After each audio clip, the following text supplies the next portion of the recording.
Police Operation by H. Beam Piper. Part 1. John Strawmeyer stood, an irate figure in faded overalls and sweat-whitened black shirt, apart from the others, his back to the weathered farm buildings and the line of yellowing woods and the cirrus-streaked blue October sky. He thrust out a work-gnarled hand accusingly.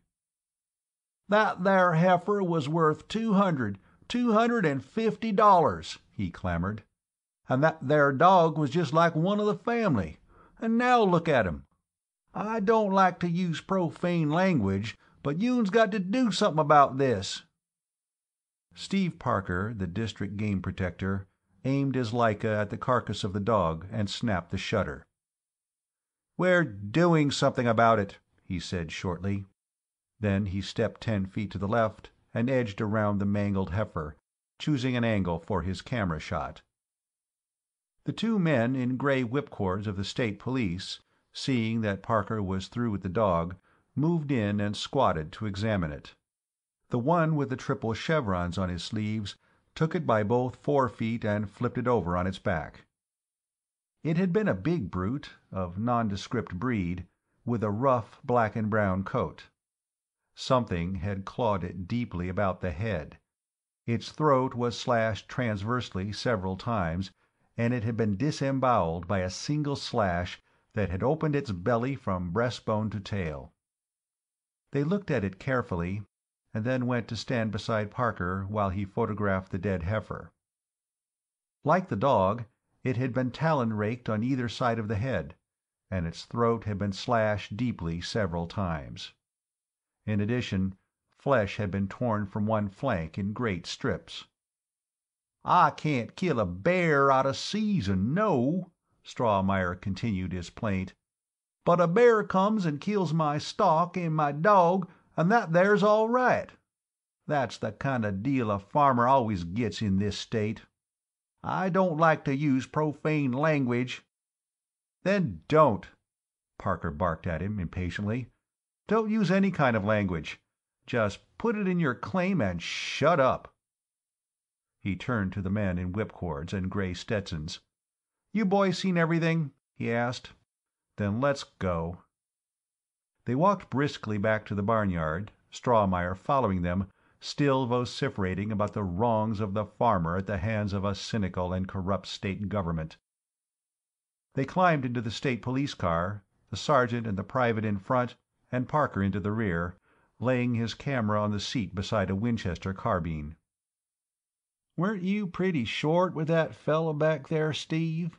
the sergeant asked as the private started the car. "Not too short." "I don't like to use profane language," Parker mimicked the bereaved heifer owner, and then he went on to specify, "I'm morally certain that he shot at least 4 illegal deer in the last year. When and if I ever get anything on him, he's going to be sorrier for himself than he is now." "They're the characters that always beef their heads off," the sergeant agreed. "You think that whatever did this was the same as the others?" "Yes. The dog must have jumped it while it was eating at the heifer. Some superficial scratches about the head, and deep cuts on the throat or belly. The bigger the animal, the farther front the big slashes occur. Evidently something grabs them by the head with front claws and slashes with hind claws. That's why I think it's a bobcat." "You know," the private said, "I saw a lot of wounds like that during the war.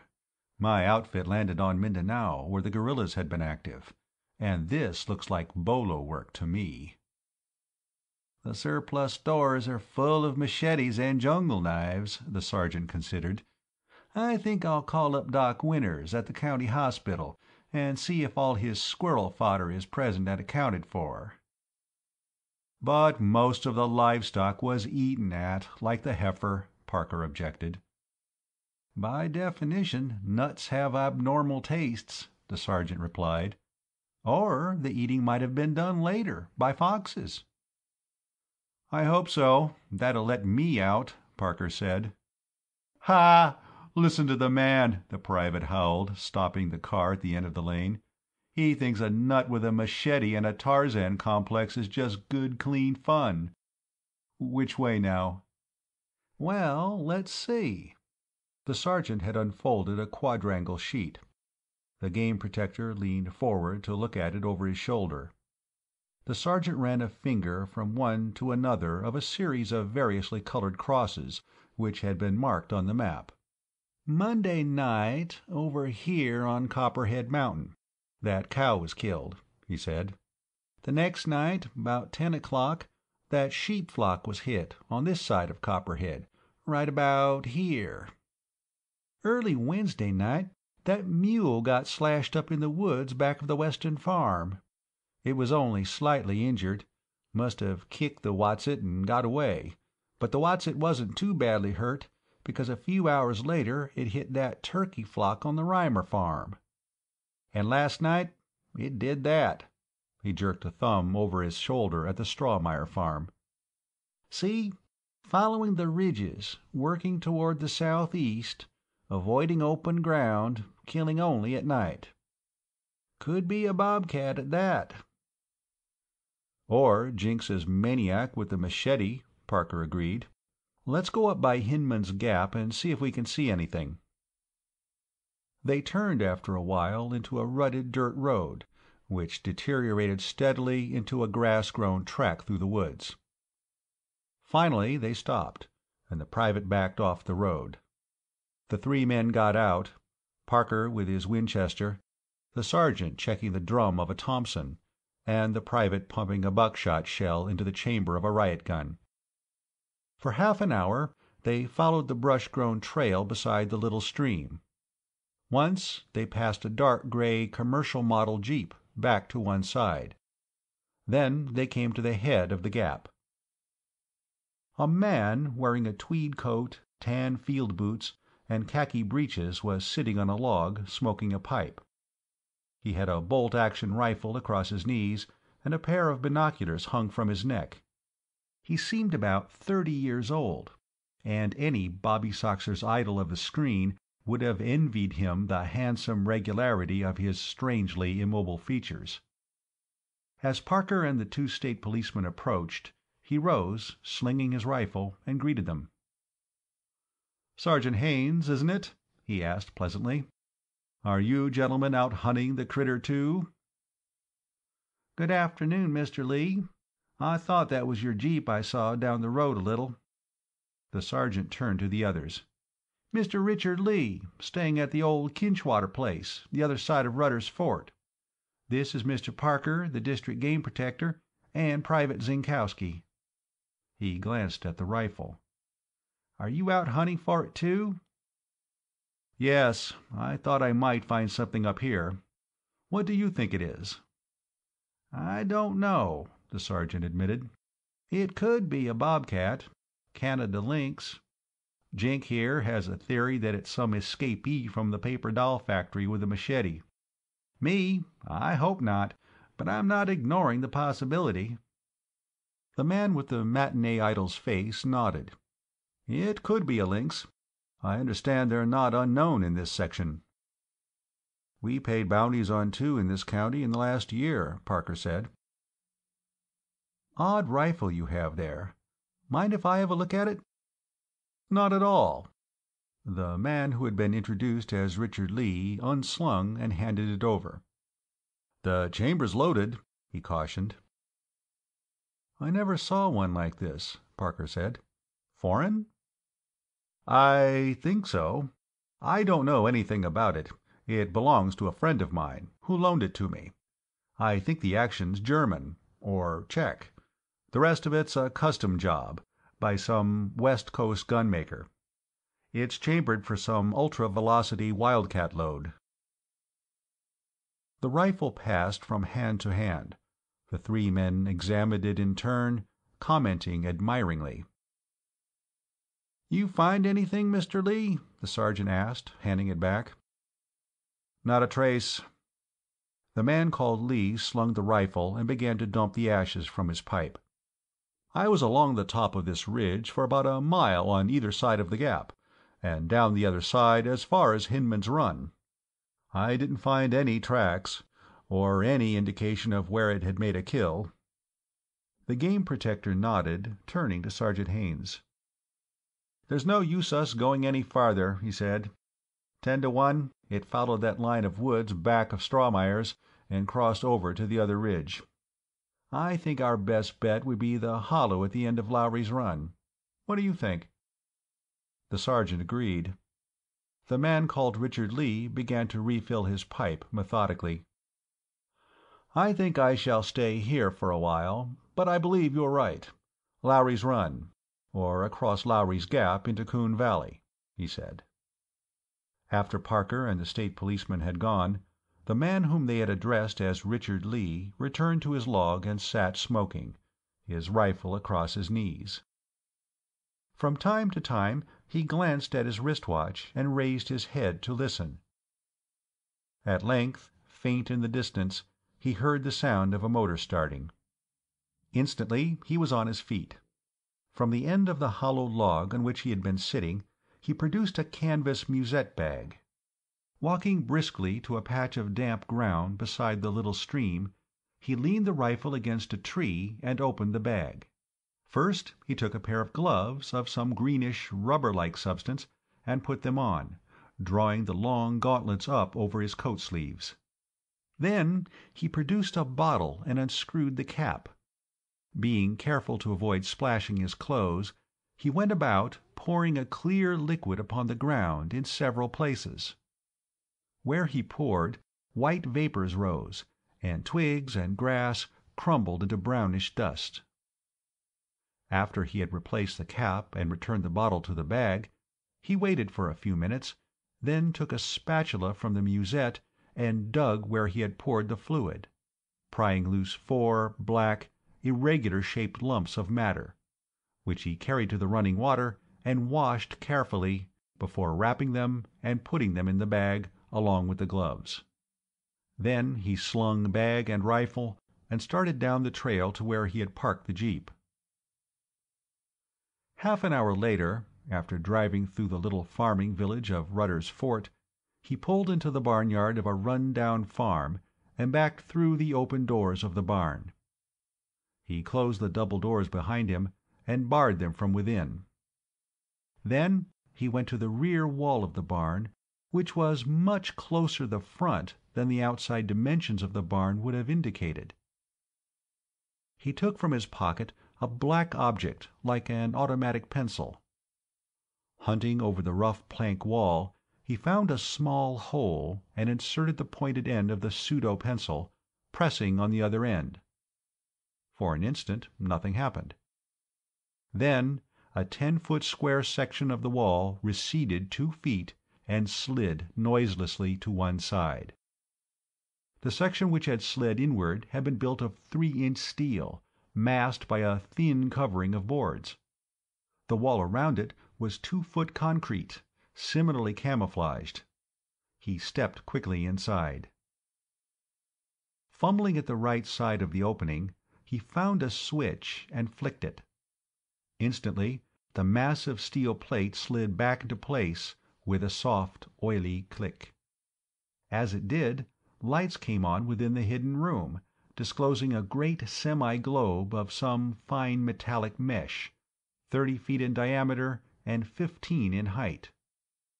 There was a sliding door at one side of this. The man called Richard Lee opened and entered through it, closing it behind him. Then he turned to the center of the hollow dome, where an armchair was placed in front of a small desk below a large instrument panel. The gauges and dials on the panel, and the levers and switches and buttons on the desk control board, were all lettered and numbered with characters not of the Roman alphabet or the Arabic notation, and within instant reach of the occupant of the chair, a pistol-like weapon lay on the desk. It had a conventional index-finger trigger and a hand-fit grip. But instead of a tubular barrel, 2 slender parallel metal rods extended about 4 inches forward of the receiver, joined together at what would correspond to the muzzle by a streamlined knob of some light blue ceramic or plastic substance. The man with the handsome, immobile face deposited his rifle and musette on the floor beside the chair and sat down. First he picked up the pistol-like weapon and checked it. And then he examined the many instruments on the panel in front of him. Finally, he flicked a switch on the control board. At once a small humming began from some point overhead. It wavered and shrilled and mounted in intensity, and then fell to a steady monotone. The dome about him flickered with a queer, cold iridescence and slowly vanished. The hidden room vanished, and he was looking into the shadowy interior of a deserted barn. The barn vanished. Blue sky appeared above, streaked with wisps of high cirrus cloud. The autumn landscape flickered unreally. Buildings appeared and vanished, and other buildings came and went in a twinkling. All around him half-seen shapes moved briefly and disappeared. Once the figure of a man appeared inside the circle of the dome. He had an angry, brutal face, and he wore a black tunic piped with silver, and black breeches and polished black boots, and there was an insignia composed of a cross and thunderbolt on his cap. He held an automatic pistol in his hand. Instantly the man at the desk snatched up his own weapon and thumbed off the safety. But before he could lift and aim it, the intruder stumbled and passed outside the force field which surrounded the chair and instruments. For a while there were fires raging outside, and for a while the man at the desk was surrounded by a great hall, with a high, vaulted ceiling through which figures flitted and vanished. For a while there were vistas of deep forests, always set in the same background of mountains and always under the same blue cirrus-lace sky. There was an interval of flickering blue-white light, of unbearable intensity. Then the man at the desk was surrounded by the interior of vast industrial works. The moving figures around him slowed and became more distinct. For an instant the man in the chair grinned as he found himself looking into a big washroom, where a tall blonde girl was taking a shower bath, and a pert little redhead was vigorously drying herself with a towel. The dome grew visible, coruscating with many-colored lights, and then the humming died, and the dome became a cold and inert mesh of fine white metal. A green light above flashed on and off slowly. He stabbed a button and flipped a switch, then got to his feet, picking up his rifle and musette, and fumbling under his shirt for a small mesh bag, from which he took an inch-wide disc of blue plastic. Unlocking a container on the instrument panel, he removed a small roll of solidograph film, which he stowed in his bag. Then he slid open the door and emerged into his own dimension of space-time. Outside was a wide hallway with a pale green floor, paler green walls, and a ceiling of greenish off-white. A big hole had been cut to accommodate the dome, and across the hallway a desk had been set up, and at it sat a clerk in a pale blue tunic, who was just taking the audio plugs of a music box out of his ears. A couple of policemen in green uniforms, with ultrasonic paralyzers dangling by thongs from their left wrists, and holstered sigma-ray needlers, like the one on the desk inside the dome, were kidding with some girls in vivid orange and scarlet and green smocks. One of these, in bright green, was a duplicate of the one he had seen rubbing herself down with a towel. "Here comes your boss man," one of the girls told the cops as he approached. They both turned and saluted casually. The man who had lately been using the name of Richard Lee responded to their greeting and went to the desk. The policemen grasped their paralyzers, drew their needlers, and hurried into the dome. Taking the disc of blue plastic from his packet, he handed it to the clerk at the desk, who dropped it into a slot in the voder in front of him. Instantly a mechanical voice responded. Verkenval, Blue Seal Noble, Hereditary Mavrad of Naros. Special Chief's Assistant, Paratime Police. Special Assignment. Subject to no orders below those of Tortha Karf, Chief of Paratime Police. To be given all courtesies and cooperation within the Paratime Transposition Code and the Police Powers Code. Further particulars? The clerk pressed the No button. The blue sigil fell out of the release slot and was handed back to its bearer, who was drawing up his left sleeve. "You'll want to be sure I'm your Verkenval, I suppose?" he said, extending his arm. "Yes, quite, sir." The clerk touched his arm with a small instrument, which swabbed it with antiseptic, drew a minute blood sample, and medicated the needle prick, all in one almost painless operation.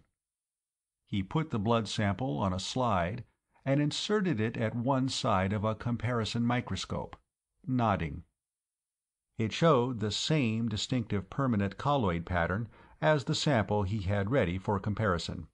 The colloid pattern given in infancy by injection to the man in front of him, to set him apart from all the myriad other Verkenvals on every other probability line of paratime.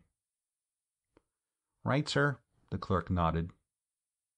The two policemen came out of the dome, their needlers holstered and their vigilance relaxed. They were lighting cigarettes as they emerged. "It's all right, sir," one of them said. "You didn't bring anything in with you this trip." The other cop chuckled. "Remember that fifth-level wild man who came in on the freight conveyor at Jandar last month?" he asked. If he was hoping that some of the girls would want to know what wild man, it was a vain hope. With a Blue Seal Mavrad around, what chance did a couple of ordinary coppers have? The girls were already converging on Verkenval. "When are you going to get that monstrosity out of our restroom?" the little redhead in green coveralls was demanding. "If it wasn't for that thing, I'd be taking a shower right now." "You were just finishing one about 50 paraseconds off when I came through," Verkenval told her. The girl looked at him in obviously feigned indignation. "Why, you parapeeper!" Verkenval chuckled and turned to the clerk. "I want a Strato-Rocket and pilot for Dhergabar right away. Call Dhergabar Paratime Police Field and give them my ETA. Have an air taxi meet me, and have the chief notified that I'm coming in. Extraordinary report. Keep a guard over the conveyor. I think I'm going to need it again soon." He returned to the little redhead. "Want to show me the way out of here, to the rocket field?" he asked. Outside, on the open landing field, Verkenval glanced up at the sky, then looked at his watch. It had been 20 minutes since he had backed the jeep into the barn on that distant other timeline. The same delicate lines of white cirrus were etched across the blue above. The constancy of the weather, even across 200,000 para-years of perpendicular time, never failed to impress him. The long curve of the mountains was the same, and they were mottled with the same autumn colors. But where the little village of Rudders Fort stood on that other line of probability, the white towers of an apartment city rose, the living quarters of the plant personnel. Part 2. The rocket that was to take him to headquarters was being hoisted with a crane and lowered into the firing stand, and he walked briskly toward it, his rifle and musette slung. A boyish-looking pilot was on the platform, opening the door of the rocket. He stood aside for Verkenval to enter, then followed and closed it, dogging it shut while his passenger stowed his bag and rifle and strapped himself into a seat. "Dhergabar Commercial Terminal, sir?" the pilot asked, taking the adjoining seat at the controls. "Paratime Police Field, back of the Paratime Administration Building." "Right, sir. 20 seconds to blast when you're ready." "Ready now." Verkenval relaxed, counting seconds subconsciously. The rocket trembled, and Verkan felt himself being pushed gently back against the upholstery. The seats and the pilot's instrument panel in front of them swung on gimbals, and the finger of the indicator swept slowly over a 90-degree arc as the rocket rose and leveled. By then, the high cirrus clouds Verkan had watched from the field were far below. They were well into the stratosphere. There would be nothing to do now, for the 3 hours in which the rocket sped northward across the pole and southward to Dhergabar. The navigation was entirely in the electronic hands of robot controls. Verkan got out his pipe and lit it. The pilot lit a cigarette. "That's an odd pipe, sir," the pilot said. "Out-time item?" "Yes, 4th probability level. Typical of the whole paratime belt I was working in." Verkan handed it over for inspection. "The bowl's natural briar root. The stem's a sort of plastic made from the sap of certain tropical trees. The little white dot is the maker's trademark. It's made of elephant tusk." "Sounds pretty crude to me, sir." The pilot handed it back. "Nice workmanship, though. Looks like good machine production." "Yes. The sector I was on is really quite advanced for an electrochemical civilization. That weapon I brought back with me, that solid missile projector, is typical of most 4th-level culture. Moving parts machined to the closest tolerances, and interchangeable with similar parts of all similar weapons. The missile is a small bolt of copro-alloy-coated lead, propelled by expanding gases from the ignition of some nitrocellulose compound. Most of their scientific advance occurred within the past century, and most of that in the past 40 years. Of course, the life expectancy on that level is only about 70 years. "Huh! I'm 78, last birthday," the boyish-looking pilot snorted. "Their medical science must be mostly witchcraft." "Until quite recently, it was," Verkan agreed. "Same story there as in everything else. Rapid advancement in the past few decades, after thousands of years of cultural inertia." "You know, sir, I don't really understand this paratime stuff," the pilot confessed. "I know that all time is totally present, and that every moment has its own past-future line of event sequence, and that all events in space-time occur according to maximum probability. But I just don't get this alternate probability stuff at all. If something exists, it's because it's the maximum probability effect of prior causes. Why does anything else exist on any other timeline?" Verkan blew smoke at the air renovator. A lecture on paratime theory would nicely fill in the 3-hour interval until the landing at Dhergabar. At least this kid was asking intelligent questions. "Well, you know the principle of time passage, I suppose," he began.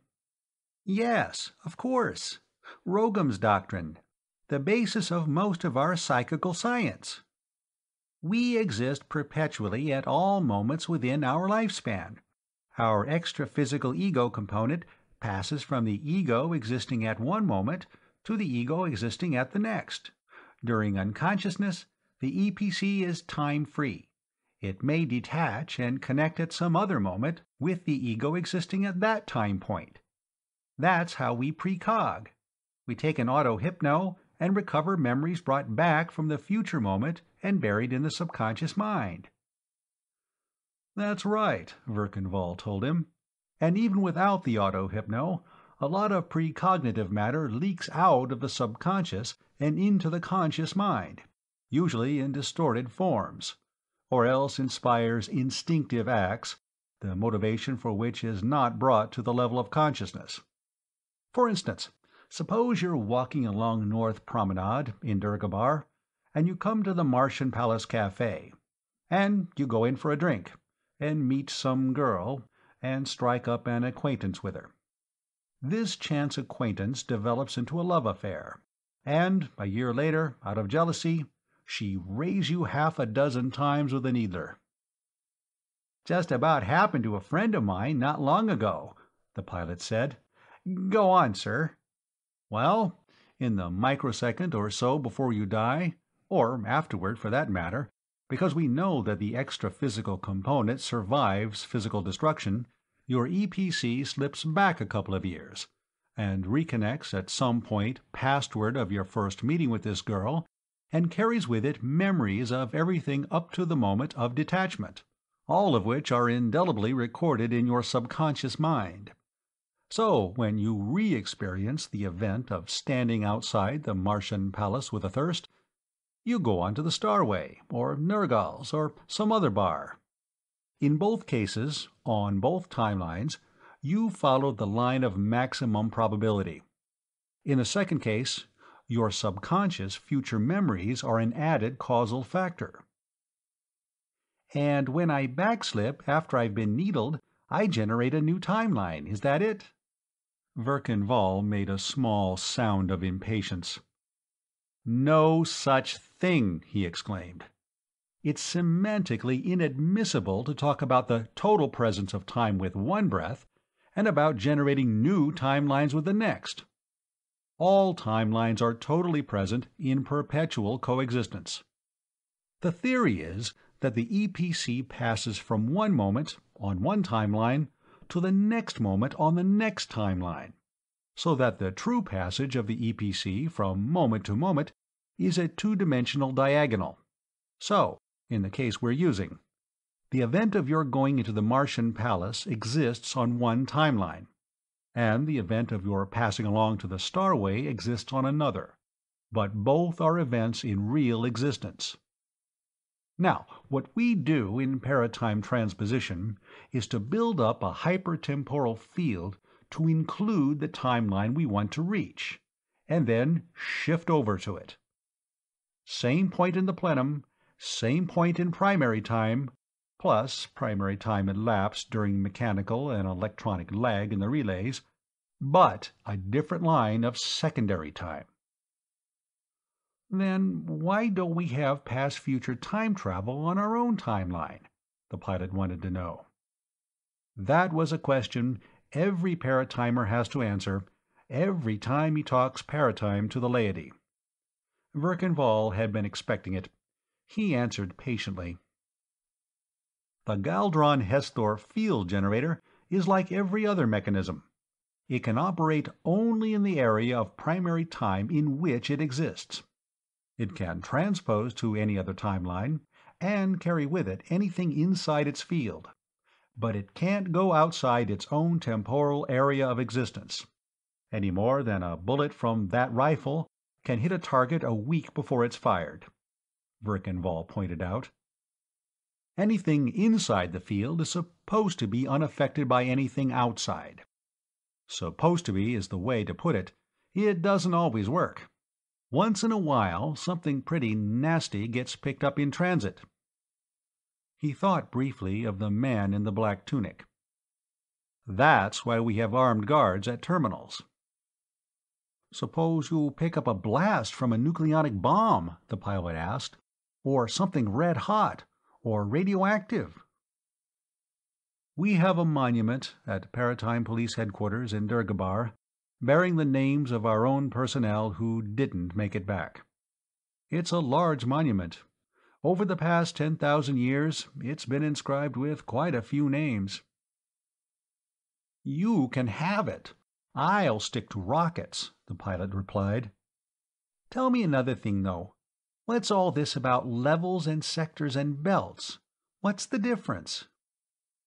Purely arbitrary terms.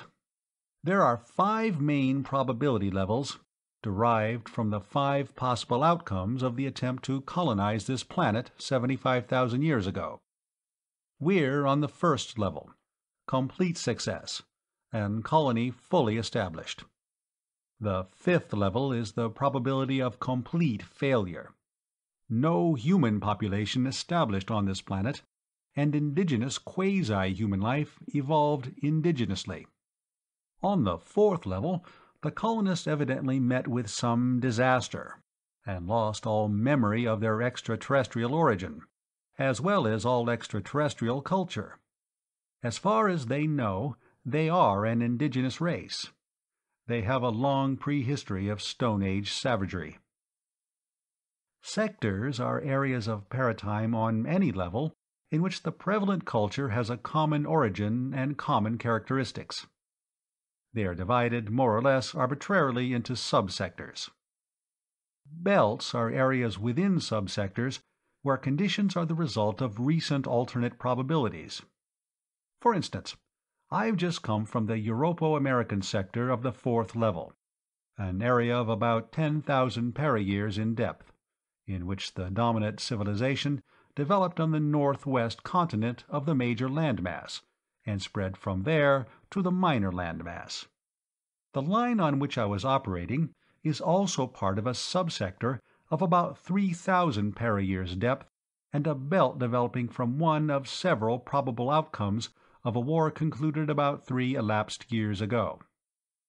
On that timeline, the field at the Hagreb Synthetics Works, where we took off, is part of an abandoned farm. On the side of Hagreb City is a little farming village. Those things are there, right now, both in primary time and in the plenum.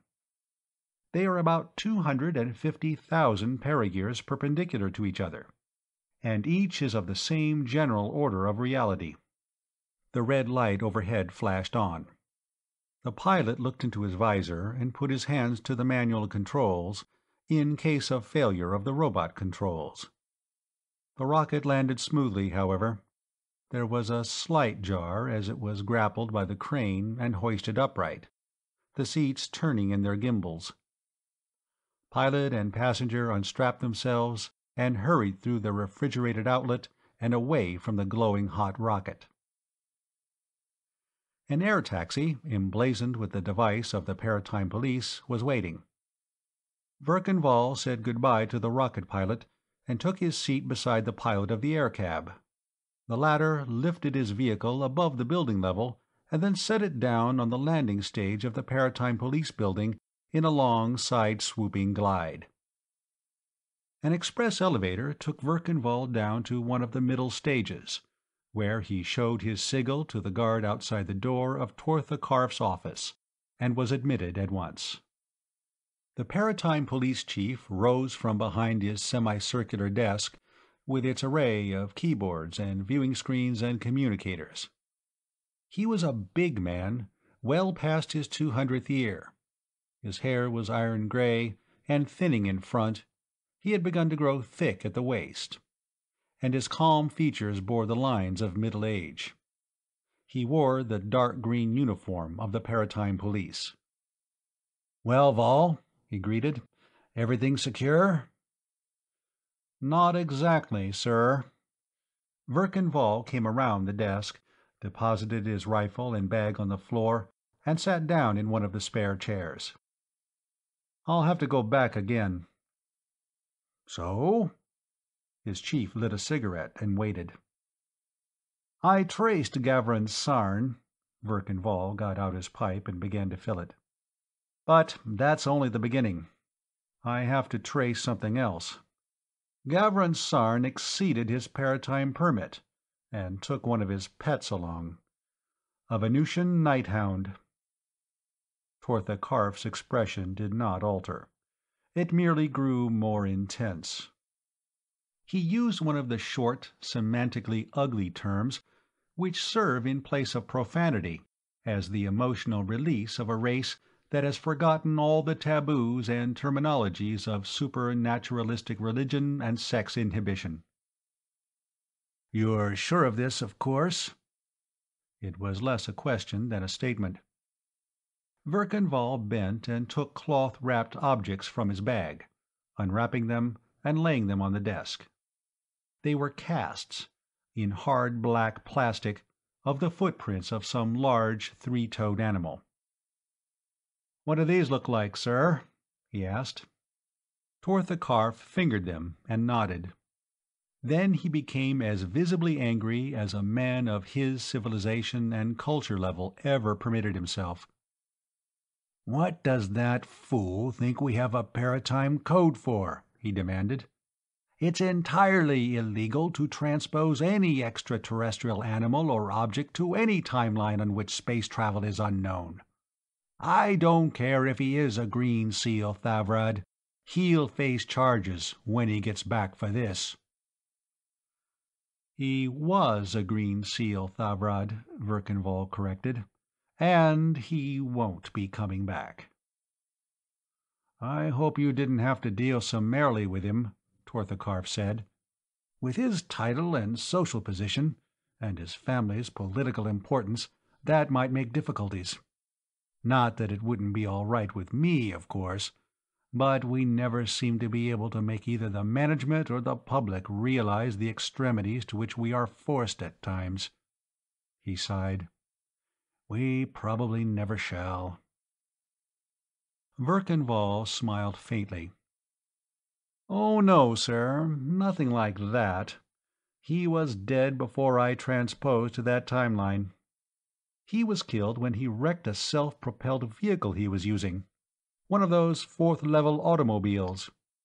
I posed as a relative, and tried to claim his body for the burial ceremony observed on that cultural level, but was told that it had been completely destroyed by fire when the fuel tank of his automobile burned. I was given certain of his effects which had passed through the fire.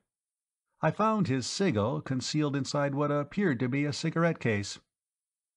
He took a green disk from the bag and laid it on the desk. "There's no question. Gavron Sarn died in the wreck of that automobile." "And the Nighthound?" "It was in the car with him, but it escaped. You know how fast those things are. I found that track," he indicated one of the black casts, "in some dried mud near the scene of the wreck. As you see, the cast is slightly defective. The others were fresh this morning, when I made them." "And what have you done so far?" "I rented an old farm near the scene of the wreck and installed my field generator there. It runs through to the Hagreb Synthetics Works, about 100 miles east of Thalna Jarvazar. I have my this-line terminal in the girls' restroom at the Durable Plastics Factory. Handle that on a local police power writ. Since then, I've been hunting for the Nighthound. I think I can find it, but I'll need some special equipment and a hypnomech indoctrination. That's why I came back." "Has it been attracting any attention?" Torthakarf asked, anxiously. "Killing cattle in the locality, causing considerable excitement. Fortunately, it's a locality of forested mountains and valley farms, rather than a built-up industrial district. Local police and wild game protection officers are concerned. All the farmers excited and going armed. The theory is that it's either a wildcat of some sort or a maniac armed with a cutlass. Either theory would conform, more or less, to the nature of its depredations. Nobody has actually seen it." "That's good." Torthakarf was relieved. "Well, you'll have to go and bring it out, or kill it and obliterate the body.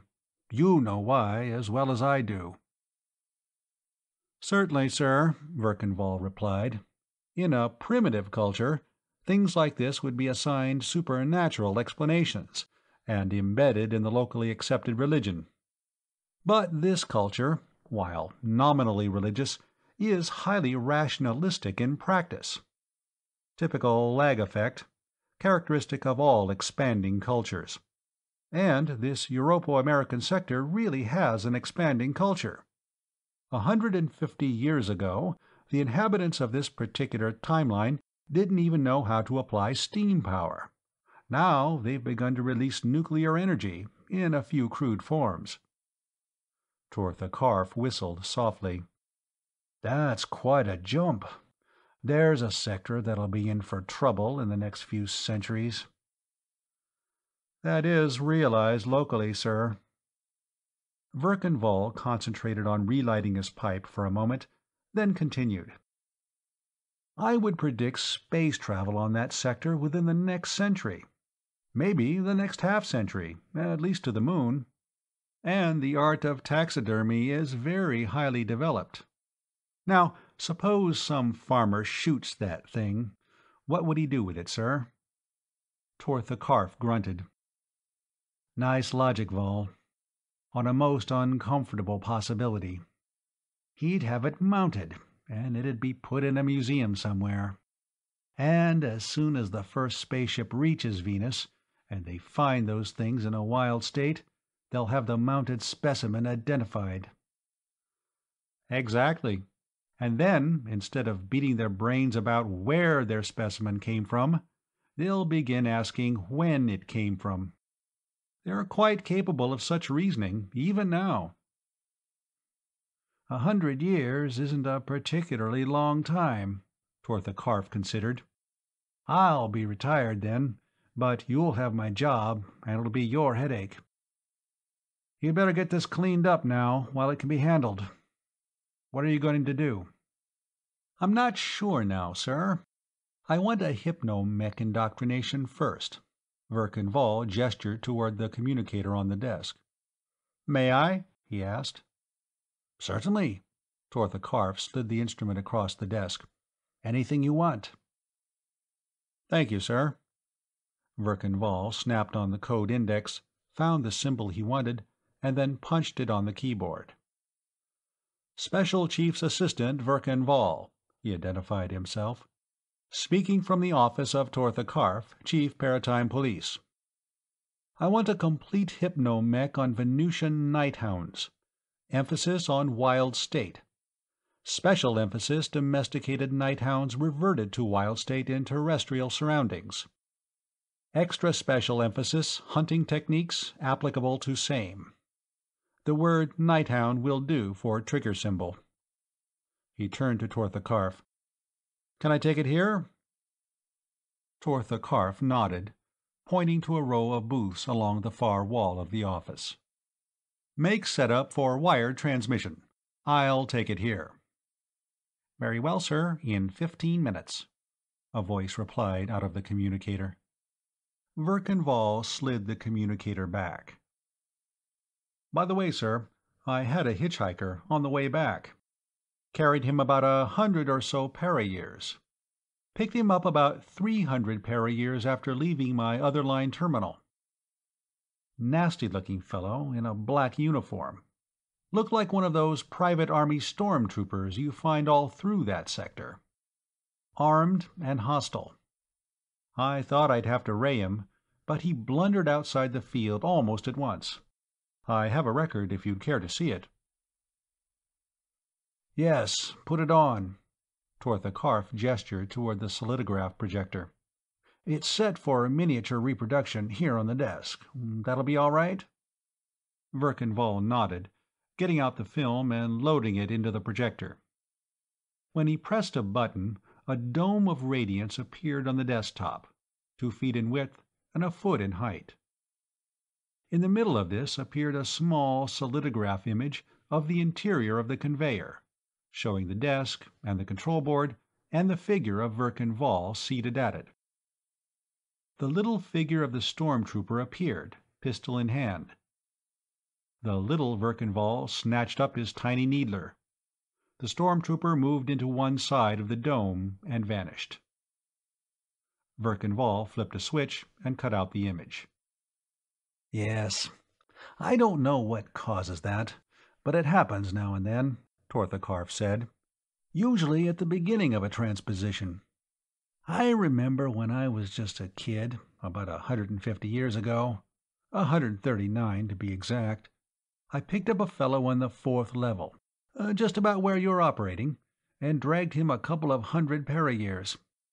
I went back to find him and return him to his own timeline, but before I could locate him, he'd been arrested by the local authorities as a suspicious character and got himself shot trying to escape.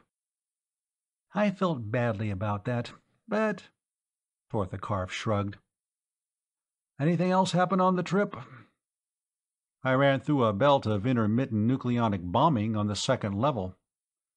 Verkan Vall mentioned an approximate paratime location. "Ugh, that Kiftan civilization. By courtesy so called." Tortha Karf pulled a wry face. I suppose the intra-family enmities on the Vodka dynasty have reached critical mass again. They'll fool around till they blast themselves back to the Stone Age. Intellectually, they're about there now. I had to operate in that sector once. Oh yes, another thing. This rifle. Verkenval picked it up, emptied the magazine, and handed it to his superior. The supplies office slipped up on this.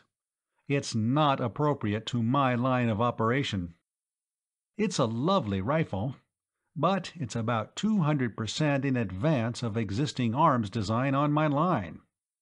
It excited the curiosity of a couple of police officers and a game protector who should be familiar with the weapons of their own timeline. I evaded by disclaiming ownership or intimate knowledge, and they seemed satisfied. But it worried me. Yes, that was made in our duplicating shops here in Dhergabar. Tortha Karf carried it to a photographic bench behind his desk. I'll have it checked while you're taking your hypnomech. Want to exchange it for something authentic? Why, no, sir. It's been identified to me, and I'd excite less suspicion with it than I would if I abandoned it and mysteriously acquired another rifle. I just wanted a check and supplies warned to be more careful in the future. Tortha Karf nodded approvingly. The young Mavrad of Neros was thinking as a paratimer should. What's the designation of your line again? Verkenval told him. It was a short numerical term of 6 places, but it expressed a number of the order of 10 to the 40th power, exact to the last digit. Tortha Karf repeated it into his steno-memograph with explanatory comment. There seems to be quite a few things going wrong in that area, he said. Let's see now. He punched the designation on a keyboard. Instantly it appeared on a translucent screen in front of him. He punched another combination, and at the top of the screen, under the number, there appeared Events, past elapsed 5 years. He punched again. Below this line appeared the subheading, Events involving paratime transposition. Another code combination added a third line, Attracting public notice among inhabitants. He pressed the Start button. The headings vanished, to be replaced by page after page of print, succeeding one another on the screen as the two men read. They told strange and apparently disconnected stories, of unexplained fires and explosions, of people vanishing without trace, of unaccountable disasters to aircraft. There were many stories of an epidemic of mysterious, disc-shaped objects seen in the sky, singly or in numbers. To each account was appended one or more reference numbers. Sometimes Tortha Karf or Verkenval would punch one of these and read, on an adjoining screen, the explanatory material referred to. Finally, Tortha Karf leaned back and lit a fresh cigarette. Yes, indeed, Vol. Very definitely we will have to take action in the matter of the runaway Nighthound of the late Gavron Sarn, he said. I'd forgotten that was the timeline onto which the Ardrath expedition launched those anti-grav discs. If this extraterrestrial monstrosity turns up, on the heels of that flying saucer business, everybody above the order of intelligence of a cretin will suspect some connection. What really happened in the Ardrath matter? Verkenval inquired. I was on the 3rd level, on that Luverian Empire operation at the time. That's right, you missed that. Well, it was one of these joint operation things. The Paratime Commission and the Space Patrol were experimenting with a new technique for throwing a spaceship into paratime. They used the cruiser Ardrath, Kalzarn Jan commanding. Went into space about halfway to the moon and took up orbit, keeping on the sunlit side of the planet to avoid being observed. That was all right. But then Captain Kalzarn ordered away a flight of anti-grav discs, fully manned, to take pictures, and finally authorized a landing in the western mountain range, northern continent, minor landmass. That's when the trouble started. He flipped the run-back switch till he had recovered the page he wanted. Verkenval read of a fourth-level aviator, in his little air-screw drive craft, sighting 9 high-flying saucer-like objects. "That was how it began," Torthakarf told him. "Before long, as other incidents of the same sort occurred, our people on that line began sending back to know what was going on. Naturally, from the different descriptions of these saucers, they recognized the objects as anti-grav landing discs from a spaceship. So I went to the Commission and raised atomic blazes about it, and the Ardrath was ordered to confine operations to the lower areas of the 5th level. Then our people on that timeline went to work with corrective action. Here." He wiped the screen and then began punching combinations. Page after page appeared, bearing accounts of people who had claimed to have seen the mysterious discs, and each report was more fantastic than the last. "The standard smother-out technique," Verkenval grinned. "I only heard a little talk about the flying saucers, and all of that was in a joke. In that order of culture, you can always discredit one true story by setting up 10 others, palpably false, parallel to it. Wasn't that the timeline the Tharmax Trading Corporation almost lost their Paratime license on?" "That's right, it was. They bought up all the cigarettes, and caused a conspicuous shortage after 4th-level cigarettes had been introduced on this line and had become popular. They should have spread their purchases over a number of lines, and kept them within the local supply-demand frame. And they also got into trouble with the local government for selling unrationed petrol and automobile tires. We had to send in a special operations group, and they came closer to having to engage in out-time local politics than I care to think of." Torthakarf quoted a line from a currently popular song about the sorrows of a policeman's life. "We're jugglers, Vol, trying to keep our traders and sociological observers and tourists and plain idiots like the late Gavron Sarn out of trouble. Trying to prevent panics and disturbances and dislocations of local economy as a result of our operations. Trying to keep out of out-time politics. And at all times, at all costs and hazards, by all means, guarding the secret of paratime transposition. Sometimes I wish Galdron Karf and Hesthor Grom had strangled in their cradles." Verkenval shook his head. "No, Chief," he said. "You don't mean that. Not really," he said. "We've been paratiming for the past 10,000 years. When the Galdron-Hesthor transtemporal field was discovered, our ancestors had pretty well exhausted the resources of this planet. We had a world population of 500 million, and it was all they could do to keep alive.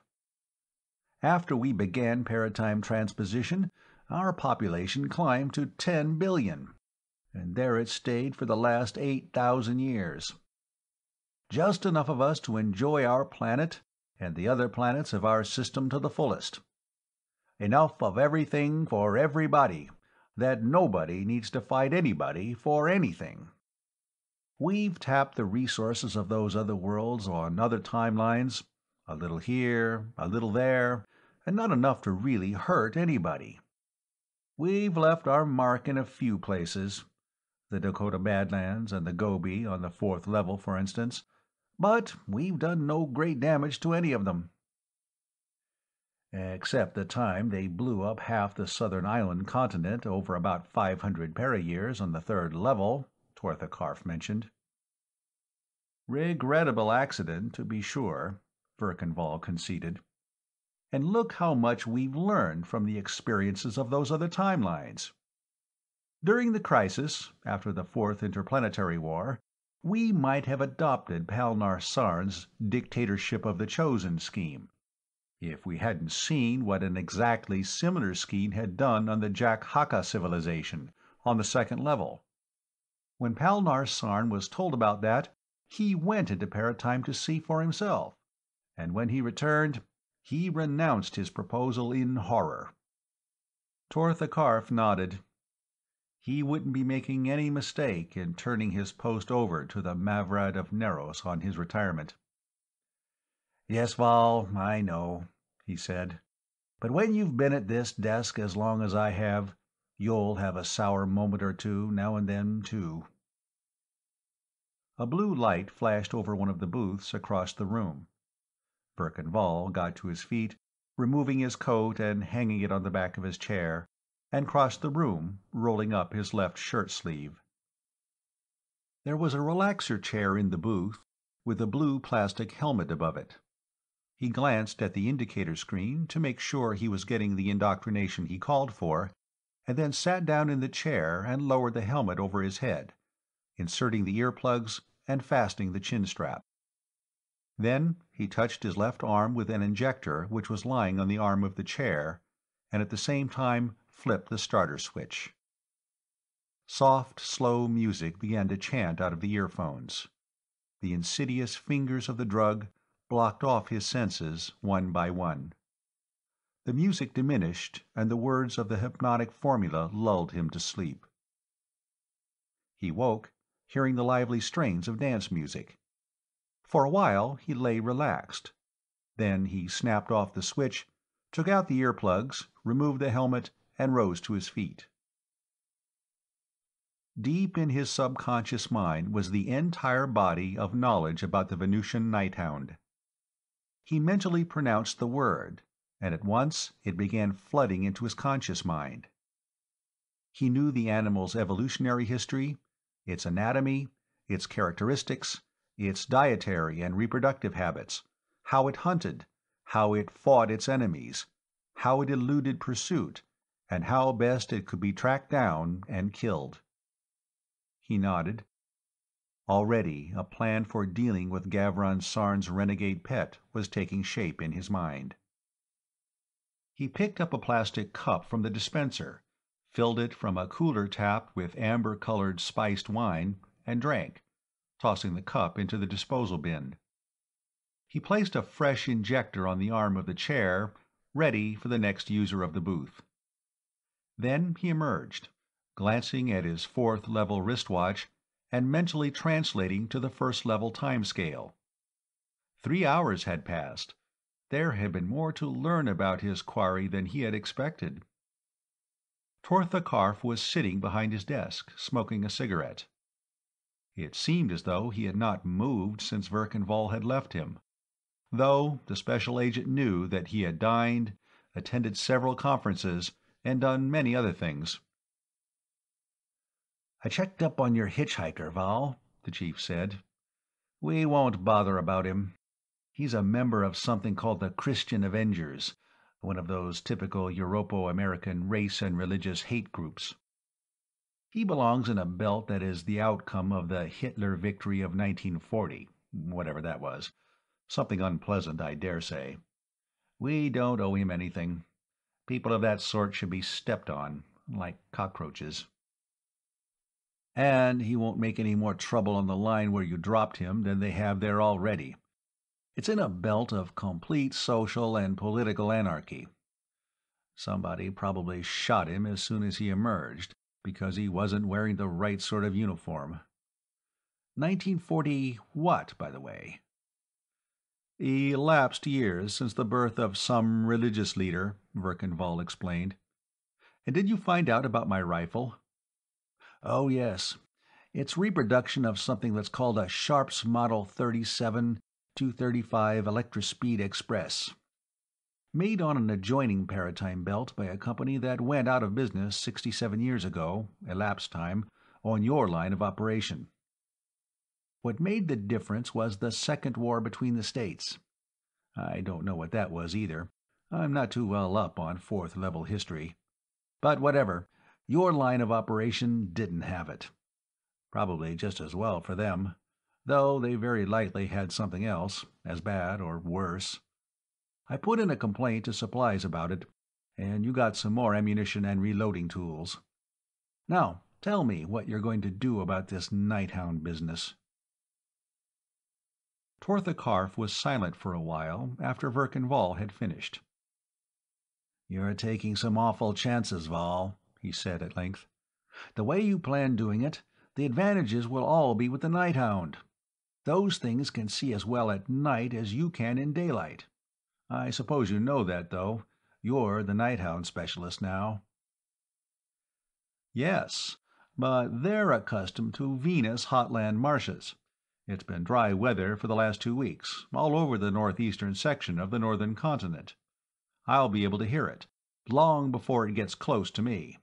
And I'll be wearing an electric headlamp. When I snap that on, it'll be dazzled for a moment." "Well, as I said, you're the Nighthound specialist. There's the communicator. Order anything you need." He lit a fresh cigarette from the end of the old one before crushing it out. "But be careful, Vol. It took me close to 40 years to make a paratimer out of you. I don't want to have to repeat the process with somebody else before I can retire."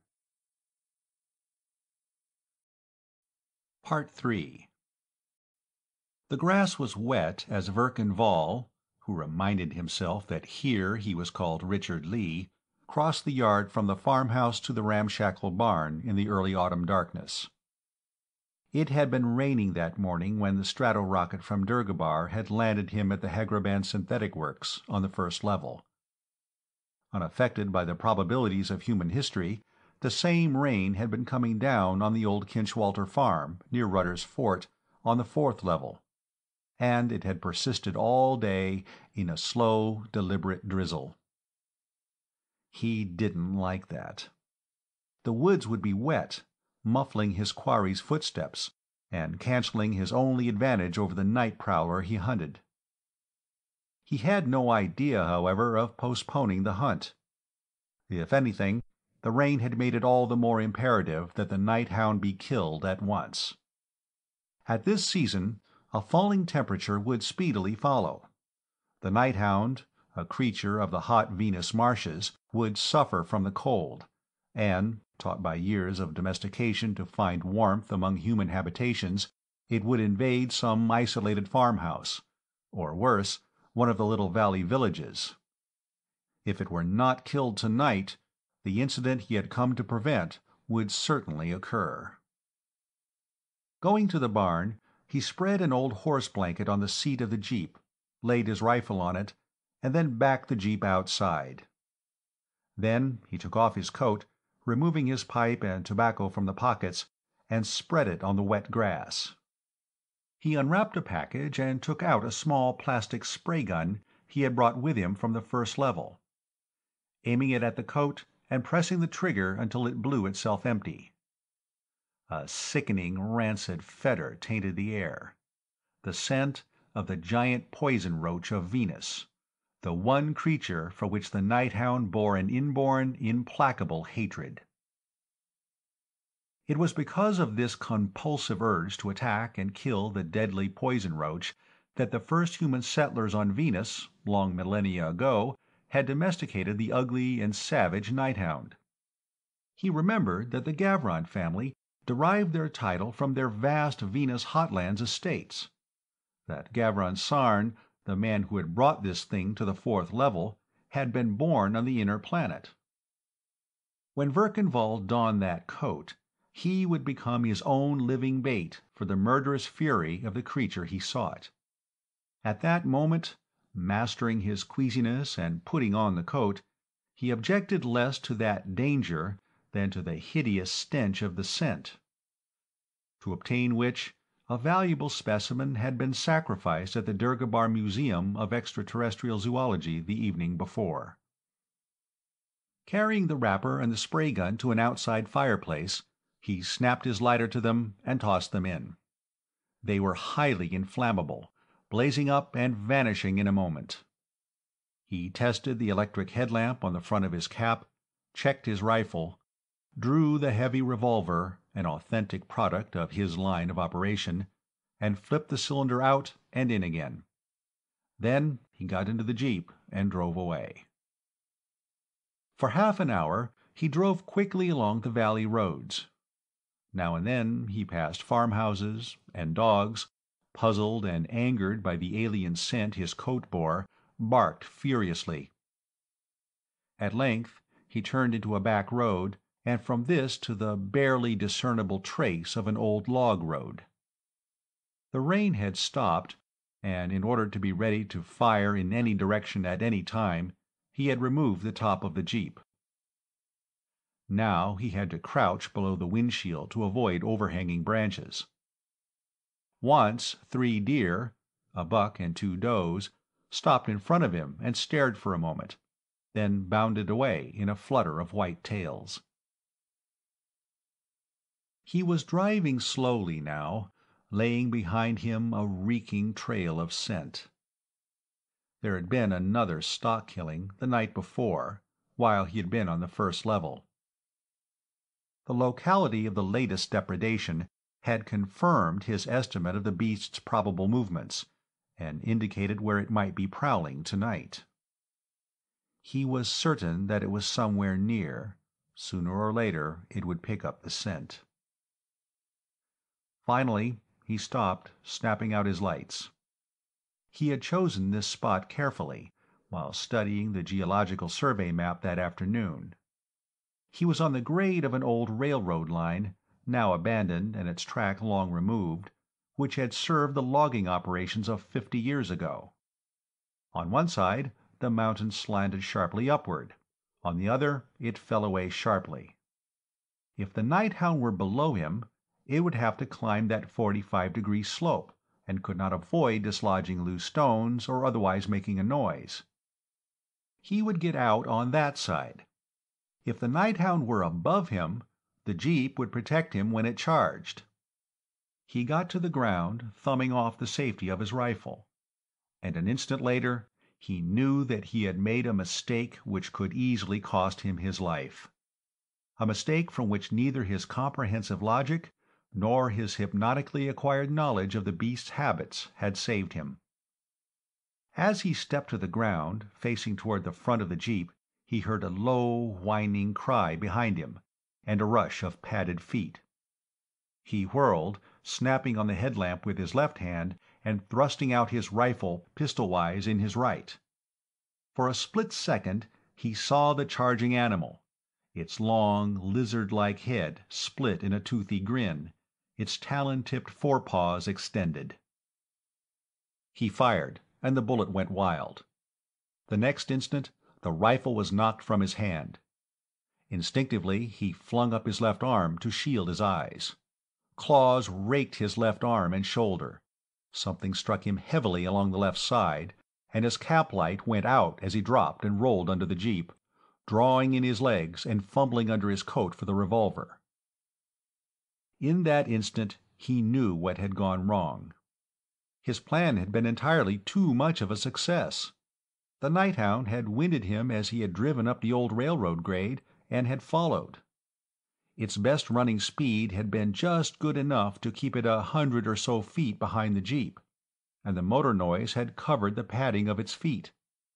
In the few moments between stopping the little car and getting out, the Nighthound had been able to close the distance and spring upon him. It was characteristic of first-level mentality that Verkenval wasted no moments on self-reproach or panic. While he was still rolling under his Jeep, his mind had been busy with plans to retrieve the situation. Something touched the heel of one boot, and he froze his leg into immobility, at the same time trying to get the big Smith & Wesson free.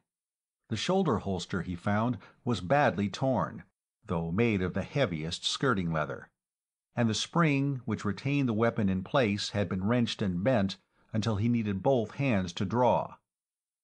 The 8-inch slashing claw of the Nighthound's right intermediary limb had raked him.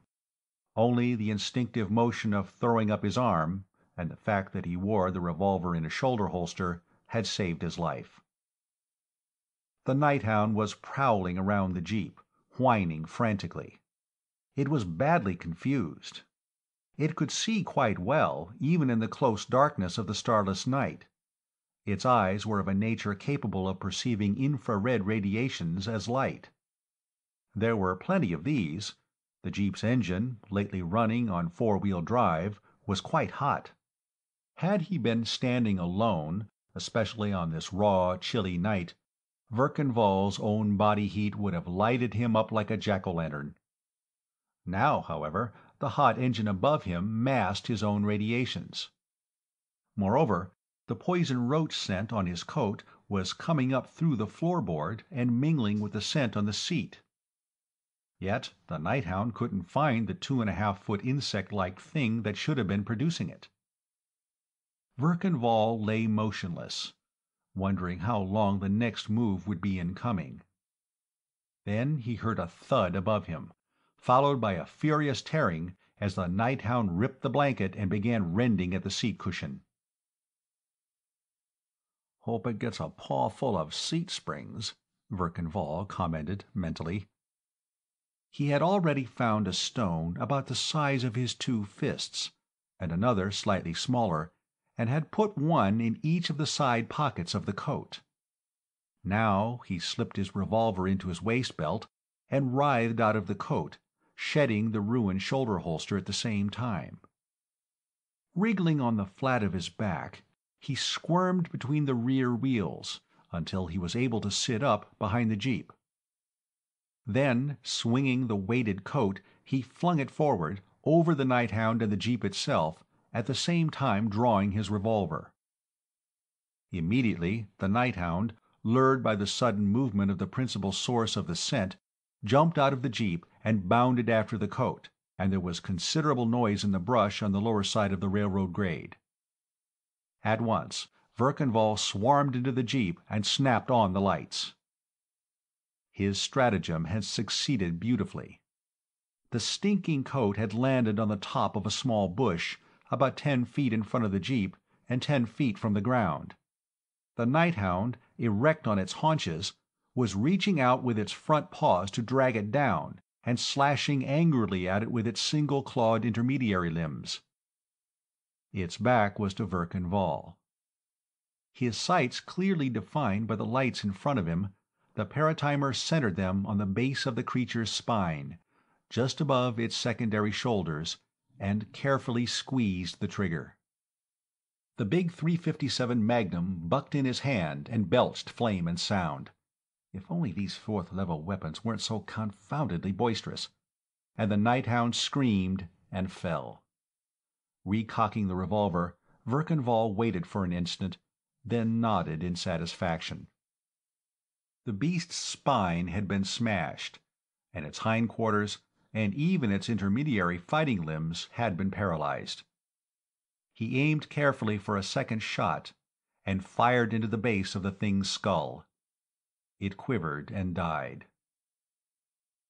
Getting a flashlight, he found his rifle, sticking muzzle down in the mud a little behind and to the right of the Jeep, and swore briefly in the local fourth-level idiom.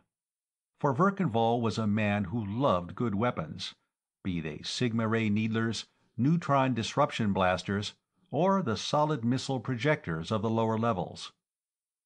By this time, he was feeling considerable pain from the claw wounds he had received. He peeled off his shirt and tossed it over the hood of the Jeep. Tortha Karf had advised him to carry a needler, or a blaster, or a neurostat gun, but Verkenval had been unwilling to take such arms onto the fourth level. In event of mishap to himself, it would be all too easy for such a weapon to fall into the hands of someone able to deduce from it scientific principles too far in advance for the general fourth-level culture. But there had been one first-level item which he had permitted himself, mainly because, suitably packaged, it was not readily identified as such. Digging a respectable fourth-level leatherette case from under the seat, he opened it and took out a pint bottle with a red poison label, and a towel. Saturating the towel with the contents of the bottle, he rubbed every inch of his torso with it, so as not to miss even the smallest break made in his skin by the septic claws of the Nighthound. Whenever the lotion-soaked towel touched raw skin, a pain like the burn of a hot iron shot through him. Before he was through, he was in agony.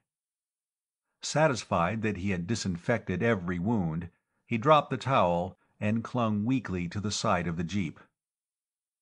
He grunted out a string of English oaths, and capped them with an obscene Spanish blasphemy he had picked up among the fourth-level inhabitants of his island home of Narros to the south, and a thundering curse in the name of Maga, fire god of Dul, in a third-level tongue. He even mentioned Fasif, great god of Kift, in a manner which would have gotten him an acid bath if the Kiftan priests had heard him. He alluded to the Baroque amatory practices of the third-level Ilyala people, and soothed himself in the classic Darhalma tongue with one of those rambling genealogical insults favored in the Indo-Turanian sector of the fourth level. By this time, the pain had subsided to an overall smarting itch. He'd have to bear with that until his work was finished and he could enjoy a hot bath. He got another bottle out of the first aid kit, a flat pint labeled Old Overholt, containing a locally manufactured specific for inward and subjective wounds, and medicated himself copiously from it, corking it and slipping it into his hip pocket against future need. He gathered up the ruined shoulder holster and threw it under the back seat. He put on his shirt. Then he went and dragged the dead Nighthound onto the grade by its stumpy tail. It was an ugly thing, weighing close to 200 pounds, with powerfully muscled hind legs, which furnished the bulk of its motive power, and sturdy three-clawed front legs. Its secondary limbs, about a third of the way back from its front shoulders, were long and slender. Normally they were carried folded closely against the body, and each was armed with a single curving claw. The revolver bullet had gone in at the base of the skull and emerged under the jaw. The head was relatively undamaged. Verkanval was glad of that. He wanted that head for the trophy room of his home on Narros. Grunting and straining, he got the thing into the back of the jeep, and flung his almost shredded tweed coat over it. A last look around assured him that he'd left nothing unaccountable or suspicious. The brush was broken where the Nighthound had been tearing at the coat. A bear might have done that. There were splashes of the viscid stuff the thing had used for blood, but they wouldn't be there long. Terrestrial rodents liked Nighthound blood, and the woods were full of mice. He climbed in under the wheel, backed, turned, and drove away. Inside the Paratime Transposition Dome, Verkanval turned from the body of the Nighthound, which he had just dragged in, and considered the inert form of another animal, a stump-tailed, tuft-eared, tawny Canada lynx. That particular animal had already made 2 paratime transpositions. Captured in the vast wildlands of fifth-level North America, it had been taken to the first level and placed in the Dhergabar Zoological Gardens. And then, requisitioned on authority of Tortha Karf, it had been brought to the 4th level by Verkanval. It was almost at the end of all its travels. Verkanval prodded the supine animal with the toe of his boot. It twitched slightly. Its feet were crossbound with straps, but when he saw that the narcotic was wearing off, Verkanval snatched a syringe, parted the fur at the base of its neck, and gave it an injection. After a moment, he picked it up in his arms and carried it out to the jeep. "All right, pussycat," he said, placing it under the rear seat. "This is a one-way ride. The way you're doped up, it won't hurt a bit." He went back and rummaged in the debris of the long-deserted barn. He picked up a hoe and discarded it as too light. An old plowshare was too unhandy. He considered a grate bar from a heating furnace, and then he found the poleaxe, lying among a pile of worm-eaten boards. Its handle had been shortened at some time to about 12 inches, converting it into a heavy hatchet.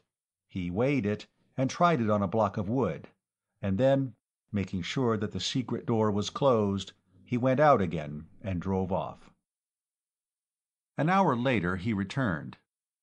Opening the secret door, he carried the ruined shoulder holster and the straps that had bound the bobcat's feet and the axe, now splotched with blood and tawny cat hairs, into the dome.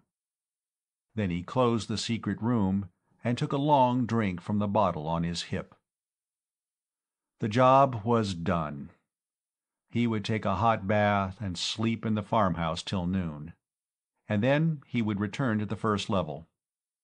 Maybe Tortha Karf would want him to come back here for a while. The situation on this timeline was far from satisfactory, even if the crisis threatened by Gavron Sarn's renegade pet had been averted. The presence of a chief's assistant might be desirable. At least he had a right to expect a short vacation. He thought of the little redhead at the Hagreb Synthetics Works. What was her name? Something Kara. Morven Kara, that was it. She'd be coming off shift about the time he'd make first level tomorrow afternoon. The claw wounds were still smarting vexatiously. A hot bath and a night's sleep. He took another drink, lit his pipe, picked up his rifle, and started across the yard to the house. Private Zinkowski cradled the telephone and got up from the desk, stretching. He left the orderly room and walked across the hall to the recreation room, where the rest of the boys were loafing. Sergeant Haynes, in a languid gin-rummy game with Corporal Connor, a sheriff's deputy, and a mechanic from the service station down the road, looked up. "Well, Sarge, I think we can write off those stock killings," the private said. "Yeah?" The sergeant's interest quickened. "Yeah. I think the Watsits had it. I just got a buzz from the railroad cops at Logansport. It seems a track walker found a dead bobcat on the Logan River Ranch, about a mile or so below MMY Signal Tower. Looks like it tangled with that night freight upriver and came off second best. It was near chopped to hamburger." "MMY Signal Tower. That's right below Yoder's Crossing," the sergeant considered. "The Strawmeyer farm night before last, the Amrine farm last night. Yeah, that would be about right." "That'll suit Steve Parker. Bobcats aren't protected, so it's not his trouble. And they're not a violation of state law, so it's none of our worry," Connor said. "Your deal, isn't it, Sarge?" "Yeah. Wait a minute." The sergeant got to his feet. "I promised Sam Kane, the AP man at Logansport, that I'd let him in on anything new." He got up and started for the phone. "Phantom killer." He blew an impolite noise. "Well, it was just a lot of excitement while it lasted," the deputy sheriff said. "Just like that flying saucer thing.